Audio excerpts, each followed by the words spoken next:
I'm not here representing a specific organization, although I do work for one as a fundraiser, and I know Rita on the previous panel already stole my thunder a bit and asked me how many of us in this room work to raise funds for your organizations. So almost all of us do, and even if you're an executive director of a nonprofit or of a social business, you spend so much of your time raising funds.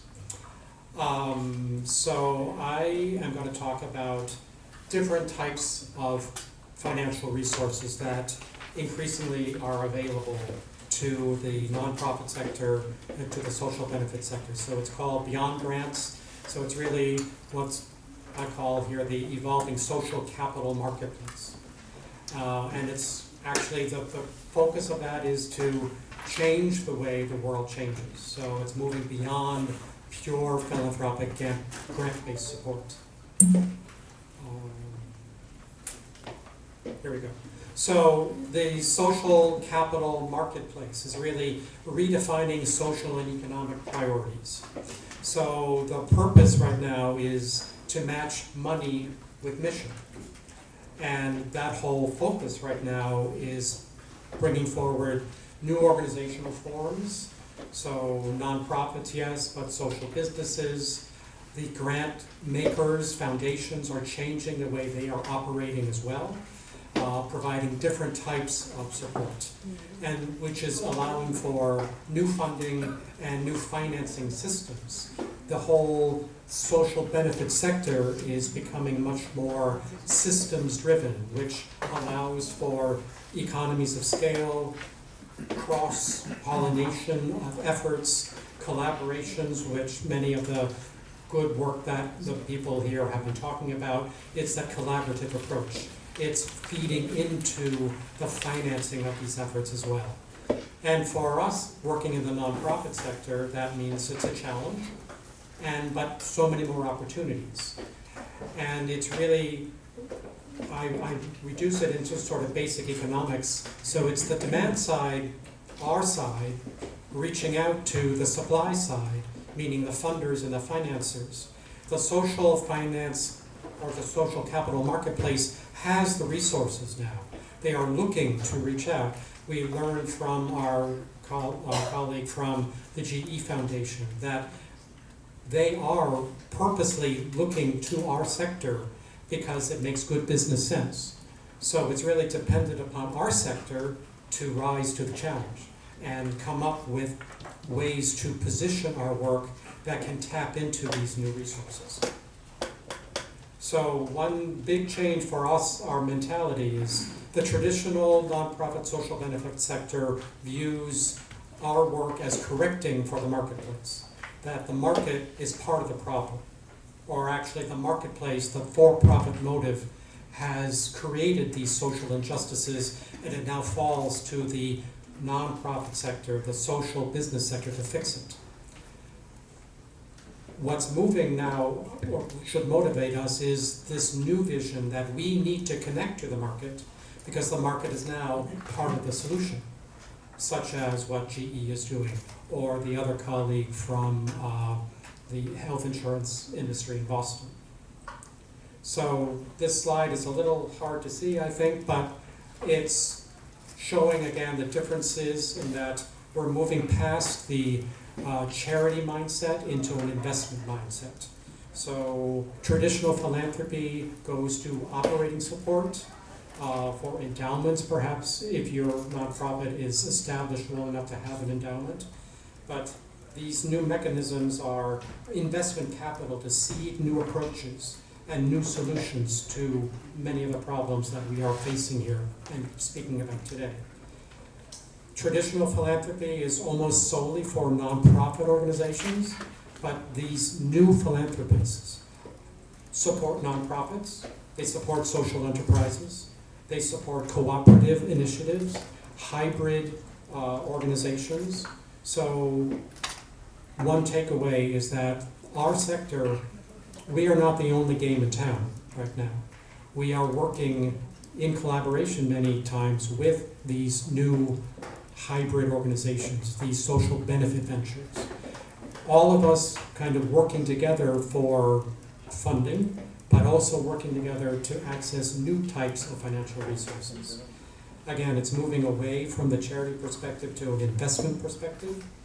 And what's happening in the social finance sector is we're tapping into many different sources of capital that has traditionally been cut off from the nonprofit sector.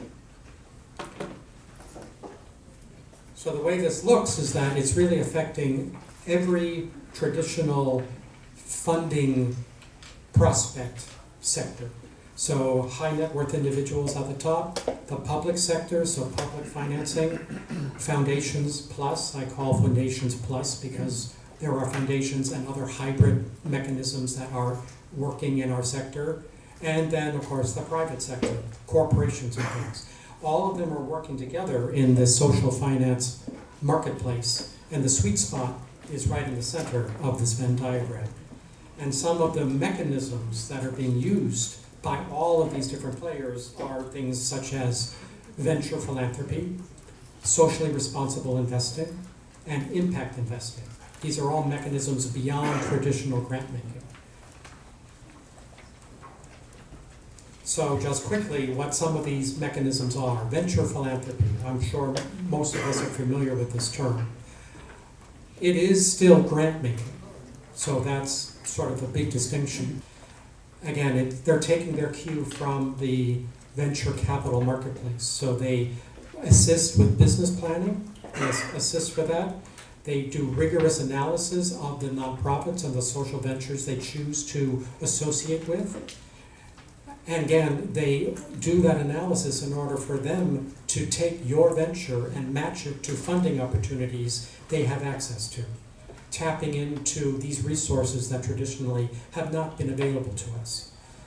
They assist with scale opportunities and to replicate good approaches to others' geographies if you are a global NGO or a global social venture. And it is time limited. They always have an exit strategy. They don't want to be the sole funding source for your venture. So venture philanthropy is one. Socially responsible investing, SRI, which has also been around for decades, pretty much started in the 1970s. But that is really focusing on socially conscious, green, or ethical investing. If you are a social venture engaged in environmental concerns, you can tap into these SRI-type funding mechanisms for support. It's really, the whole mantra here is do no harm. So these socially responsible investing opportunities do negative screening to not invest in things that are seen as harmful to society. And the other mechanism within this social capital, social finance marketplace is impact investing, which takes socially responsible investing the next step. It's really proactive investments to achieve positive impact, social, environmental, and governance, SEG factors, and financial return. This is really where the big activity is happening right now in the social finance, social capital marketplace. It's a complement to traditional philanthropic grant making. And there's a growing area. It made its mark actually in the microfinance area, Grameen Bank, which many of us are familiar with, but it's broadening its impact now into community development finance, renewable energy finance, education, health, nutrition, and also the arts in terms of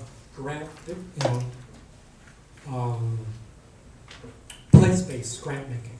So all of these different mechanisms are in place right now, which is really changing a lot of the players in the field. One growth area are what are called social capital aggregators. These are for-profit or non-profit, mission-driven financial intermediaries. They are taking their cue from the financial markets where the flow of funds is rarely direct. It's really to our sector where you have this relationship like a funder directly to a recipient organization. What these social intermediaries are trying to do is create these systems that share information and match the best financing resources to your social venture or your social enterprise. And that's what these social capital aggregators are doing. They're pooling investment resources. They're going to foundations, to the venture capital marketplace, and bringing all these funding sources together to serve underserved markets, pursue community development functions. Again, matching money with mission.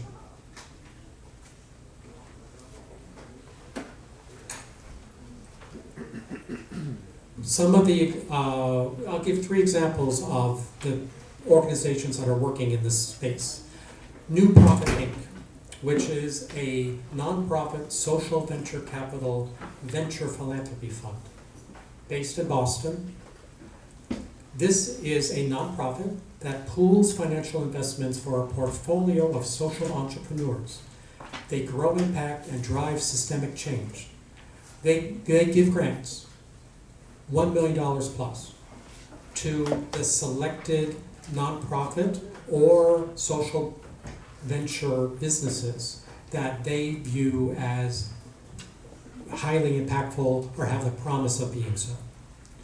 And they're working in education, youth development, public health, and workforce development. Those are the primary sources for this nonprofit social venture capital fund.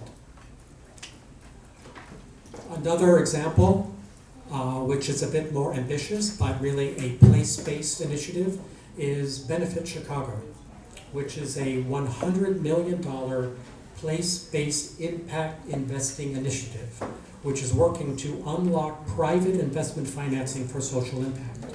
It's a collaborative approach from the Chicago Community Trust, so a public charity, with the MacArthur Foundation, a recognized foundation, and Calvert Impact Capital, Calvert Foundation, which is a nonprofit financial institution. They issue what are called community investment notes, which are patient capital mechanisms. They are fixed income securities to nonprofits and social ventures. For as little as $20, an individual can go online and purchase an investment note and know that their funding is going to support ventures, nonprofits in the Chicago area. And the third that I want to focus on is a social impact bond, which is another mechanism which is incorporating public sector resources with the private sector, with the nonprofit sector, and with academic institutions as well.